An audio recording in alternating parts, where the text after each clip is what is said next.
Dalam membangun sebuah hunian, biasanya dibutuhkan biaya lebih untuk mendapatkan rumah yang kita impikan. Namun kita bisa loh membangun rumah dengan biaya terjangkau yang memanfaatkan material di sekitar serta pemaksimalan penataan areanya.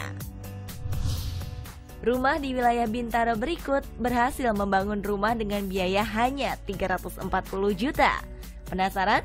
Langsung saja. Rumah ini punya beberapa konsep ya.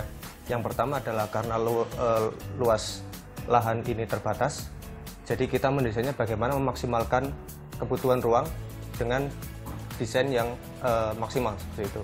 Kemudian yang kedua adalah karena kita ada di Indonesia di iklim tropis, otomatis kita harus menyesuaikan dengan keadaan iklim tropis. Bagaimana kita membuat naungan, udara mengalir, cahaya alami seperti itu. Konsep yang ketiga adalah bagaimana kita meminimalisir biaya daripada anggaran dari rumah dengan kita menggunakan material-material yang bekas, yang sudah terpakai. Kemudian bagaimana kita mengurangi finishing, membuat suasana lebih bagus, lebih nyaman dengan menggunakan material-material yang natural dan masih diekspos seperti itu. Bagian depan atau fasad rumah nampak menonjol berkat pilihan material yang digunakan. Bahan botol misalnya, yang bisa dialih fungsikan sebagai pengganti dinding. Tak hanya menarik dari sisi estetika, susunan botol ini bisa menambah cahaya alami untuk service area di baliknya. Cara mempercantik fasad lainnya bisa dipilih menggunakan material dinding yang sengaja dibuat unfinished, guna memberi kesan natural dan sekaligus dapat menghemat biaya. Bahkan material lain seperti beton bisa difungsikan sebagai fasad dengan membuat aksen seperti lipatan kertas. Menarik ya? Sebelum masuk area dalam, kita akan disambut adanya pintu yang berasal dari material rangka hollow dengan banyak lubang agar udara dari luar bisa masuk ke dalam.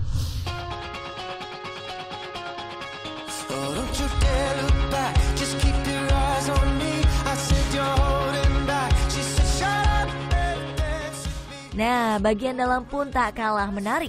Area foyer sengaja dibuat minimalis dengan pilihan material batu bata expose-nya, serta penggunaan waferboard di bagian plafon sebagai aksen ruangan.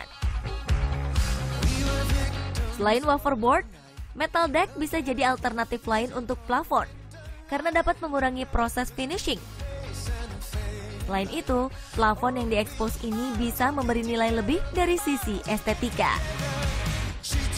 Dan konsep penghematan lainnya bisa juga disiasati dengan pemilihan material semen di bagian lantai. Dengan luas rumah 100 meter persegi, pemaksimalan area terlihat di ruang tengah, yaitu dengan mengurangi sekat pemisah antara ruang keluarga dan ruang makan. Tak perlu khawatir terlihat sempit. Pemaksimalan area bisa juga dihadirkan melalui sliding door bermaterial kaca berikut yang sekaligus dapat difungsikan sebagai sirkulasi udara berkat adanya taman kecil di sisi rumah. Tak hanya di luar, area hijau terlihat pula di bagian dalam dengan peletakan tanaman yang menarik karena memanfaatkan bagian batu bata yang dibuat menonjol. Penghematan area pun nampak di bagian bawah tangga yang difungsikan sebagai area storage. Sementara pilihan kayu yang dibuat usang di bagian pintu dapat memberikan kesan natural. Masih di bagian tangga, area ini tampak unik dengan railing transparan yang mampu memberi kesan ringan pada partisi ruangan di area terbatas ini. Nah, berbicara mengenai partisi, kita akan melihat pembatas ruangan yang unik, yaitu dengan memanfaatkan material kayu jati Belanda untuk membatasi area dapur dengan ruang lain. Unik bukan? Masih ada hal menarik lainnya, seperti di bagian kamar mandi yang memiliki bentuk persegi panjang. Hal ini kemudian disiasati dengan dibaginya 3 area yang memiliki standar luas tertentu, yaitu area shower, area wastafel, dan area kloset.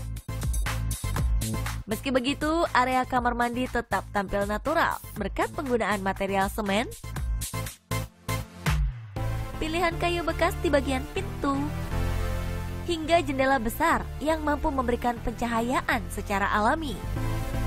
Sedangkan untuk mengatur sirkulasi udara dan pencahayaan, di lantai 2 sengaja dibuat plafon yang tinggi, serta banyaknya jendela yang mampu menambah cahaya di siang hari, sehingga dapat mendukung aktivitas anak ketika bermain di area ini. Menarik, bukan? Nah, berikut tips aplikatif yang bisa jadi referensimu dalam membangun rumah dengan budget terbatas. Yang pertama adalah jangan takut bereksperimen. Jadi, pergunakan material-material yang ada di sekeliling kita, yang mudah didapat, yang ada di sekitar lokasi. Siapa tahu material itu malah menjadikan rumah kita lebih unik. Yang kedua adalah, jika kita membuat rumah di lahan terbatas, sediakan sedikit saja atau sediakan beberapa space untuk ruang terbuka atau ruang hijau. Jadi ruang hijau ini berfungsi untuk memaksimalkan pencahayaan, penghawaan. Yang ketiga adalah buat ruangan secukupnya. Jadi buatlah ruangan sesuai dengan kebutuhan kita. Kita harus tahu apa yang kita butuhkan, dan kita tidak perlu membesar-besarkan sebuah ruangan untuk sesuatu yang kita tidak perlu. Dengan pemanfaatan material dan penataan area yang tepat, kamu bisa memiliki hunian yang nyaman.